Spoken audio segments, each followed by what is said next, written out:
চাৰিওফালে সেউজীয়া পৰিৱেশ। কৃষকে অশেষ কষ্টৰে সজীৱ কৰি তুলিছে সেউজ শ্যামল সুফলা খেতি পথাৰ। ৰাজ্যখনৰ প্ৰায় ৮০% লোক কৃষিজীৱী। ইয়াৰে অধিকাংশ ক্ষুদ্ৰ আৰু দুখীয়া কৃষক। সেয়েহে চৰকাৰে এওঁলোকৰ হিতাৰ্থে কৃষি ক্ষেত্ৰৰ উন্নতি সাধনৰ বাবে বিভিন্ন সময়ত দুখীয়া কৃষকৰ বাবে লৈছে ন কৃষি আঁচনি।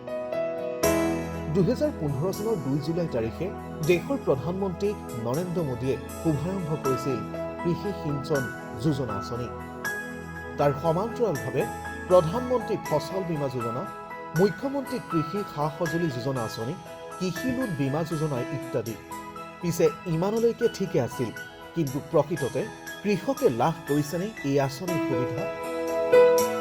হয়, আমি ক'ব বিচাৰিছোঁ মৰিগাঁও জিলাৰ লাহৰীঘাট বিধানসভা সমষ্টিৰ অন্তৰ্গত চেনিমাৰী কাঠনি গাঁৱৰ দুখীয়া কৃষকৰ কথা।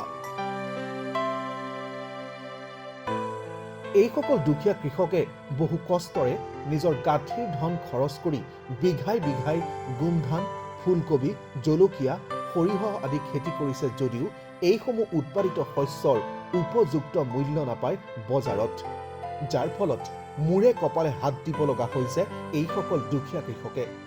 কিন্তু অতি আশ্চৰ্যকৰ বিষয় যেন চৰকাৰে কৃষকৰ বাবে গ্ৰহণ কৰা কোনো এখন আঁচনিয়ে ঢুকি নেপালে এই দুখীয়া কৃষকসকলক। চৰকাৰৰ আঁচনিসমূহ যেন এতিয়া এইসকল দুখীয়া খেতিয়কৰ কাৰণে সাঁথৰ হেমাথো। পাইছোঁ যে চৰকাৰৰ কিবা কৃষি লোন দিছে, কিন্তু আমি শুনাটো পাইছোঁ, কিন্তু আমি যিবিলাক মানুহে খেতি বাতি কৰি থাকে সেইবিলাক মানুহ এজনো পোৱা নাই। আমি অফিচক যোগাযোগ কৰিছোঁ, সেইটো কাগজ পাতি খেলি ওলাই থাকিব লাগে। আমি ওলাই কিছুমান দিছোঁ। মুখ্যমন্ত্ৰীক এইটো অনুৰোধ জনাই আছোঁ যে যদিয়ে কিছু বিভাগৰ মানুহক বা কিবা দিয়ে খেতি বাতি কৰা মানুহক, তেনেহ'লে যে খেতি বাতি মানুহবিলাক যে পায়, এনেকুৱা দিলে বস্তুটো ভাল হ'লে হয়। প্ৰকৃততে এই আঁচনিসমূহৰ ধন কোনে কোনে ভোগ কৰি আছে? নে ব্যাগম জিলা কৃষি বিভাগৰ বিষয়া কৰ্মচাৰীয়ে হৰলুকি কৰি আছে এইসকল দুখীয়া খেতিয়কৰ ধন? নিজৰ পইচা খৰচ কৰি মানে এই যে খেতিটো মানে উঠাইছোঁ।